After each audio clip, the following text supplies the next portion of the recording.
Hi guys, good morning, good morning. So ngayon guys, ay narito tayo sa Barangay Bubuin na kung saan ay narito ang ating palayan na zero chemicals. So ayan guys. So ayan, tingnan natin yung dulo-duluhan. Oh, see? Oh, lahat may laman. No? Lahat may butil. At lahat yan ay nakatungo. Kung titignan mo lang siya guys, hindi parang akala mo wala siyang bunga pag nakaganon, no? Kasi hindi mo nakikitaan na may lumilitaw na bunga. So ayan, lahat ng bunga ay nasa ilalim nakatungo, no?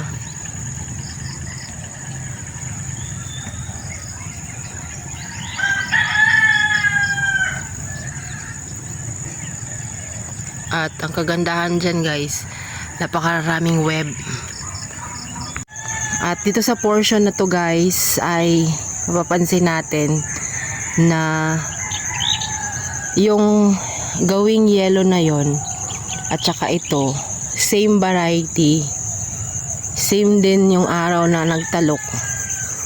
Pero kung makita natin, ayan, yellow na siya at wari ko'y pa-harvest na dapat, no, yung gawa nung pagkakayelo niya.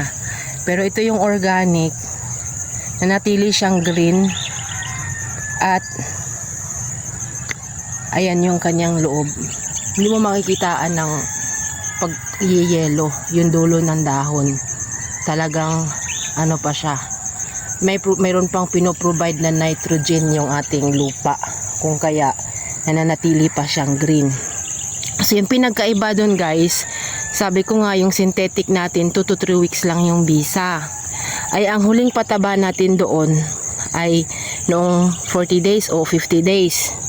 Ito naman ay same lang din sila nung pataba na tinatawag natin na synthetic, pero ito ay sumusunod sa protocol ni Ricky Brown na application. So nasabing schedule ay talagang minomonitor nung may-ari yung pag-schedule nung pagpatubig at the same time yung pag-i-spray ng ating organic root and leaf fertilizer. So ayan, kitang-kita natin yung pinagkaiba, no, sa dalawang palayan.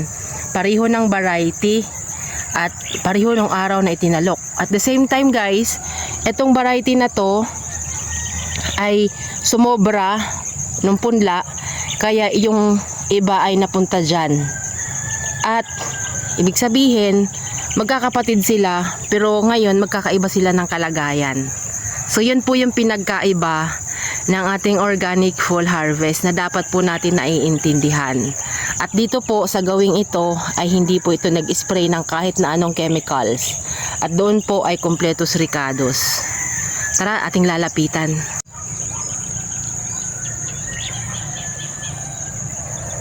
So ayan,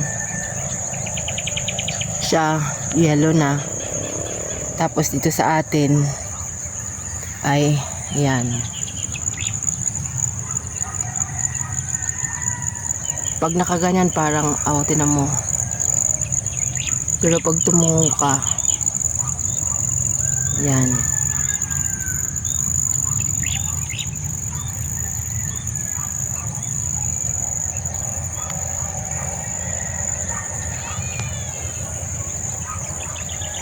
Close up natin guys.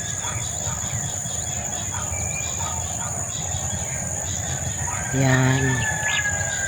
So dito po sa kabila, pupuntahan natin. Yan. So yung dahon niya guys ay napakararami. Ay, good morning po. Ayan, si tita. Ayan, isa din yan sa organic user natin. So, ayan po, dito sa gawing ito ay may synthetic. Lahat po ng chemicals ay na-spray dito. Maging din po itong urea ay nailagay din. So, sa kalagayang ito ngayon ng palay, ay dito po natin nakikita na yung nitrogen na ipoprovide pa rin ng lupa at nanatili pa rin na green yung ating palayan. Hindi pa siya kinukulang ng pagkain. Nga lang, hindi po tayo nag-boast ng mga nitrogen nga. Wala tayong temporary nitrogen. Ang meron sa atin ay yung organic full harvest. So ayan guys, may mga patama-tama na ng pailan-ilan na mga borer. At minimal lang naman. For sure, nag-spray din to ng pang borer, no? Pero yung sa atin ay hindi po tayo nagpa-spray ng kahit na anong chemicals. Ayan.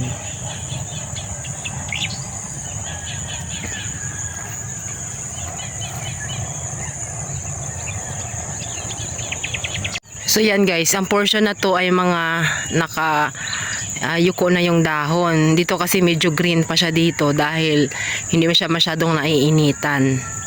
Or medyo matubig palagi ang lugar na to dahil nga nandyan yung water pump. So kung napansin natin, yung mga dahon na dyan napakararami. Ayan, pero lahat ng dahon na niya ay parang pahiga na.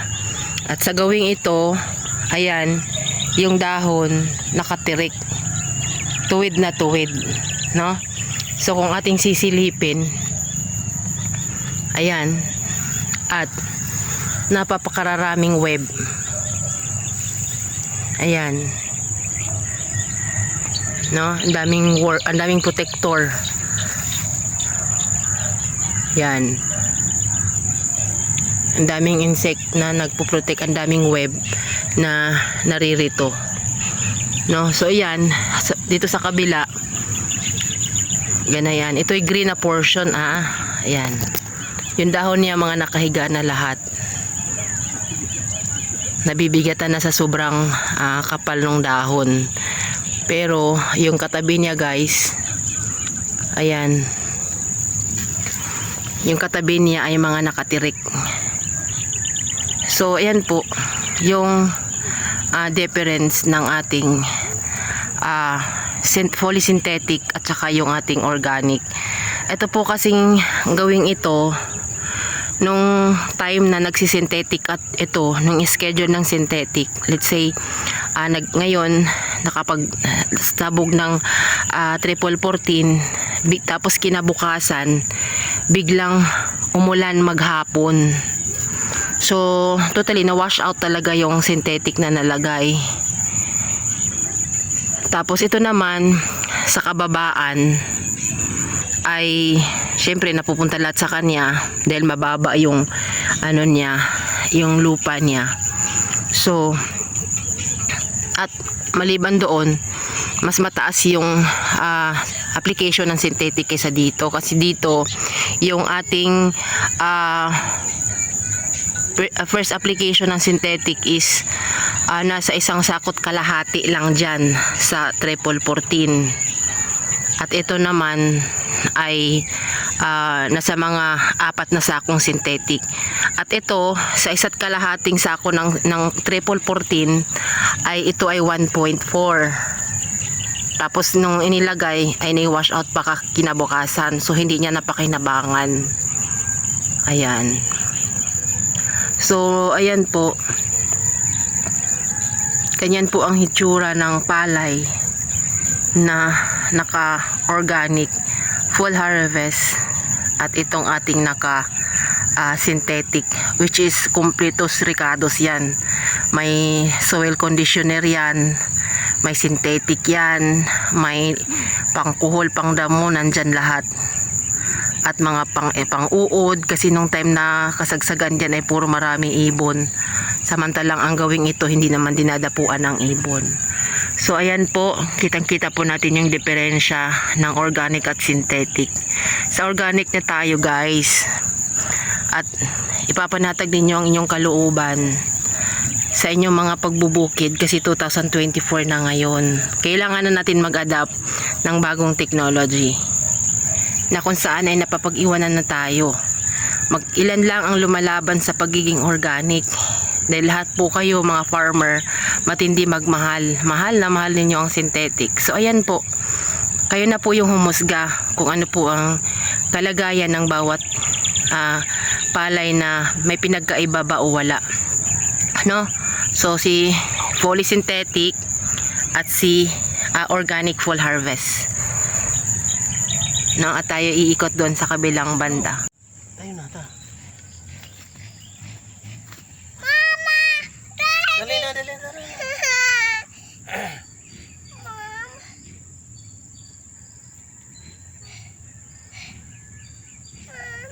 Tingnan mo ang anak mo.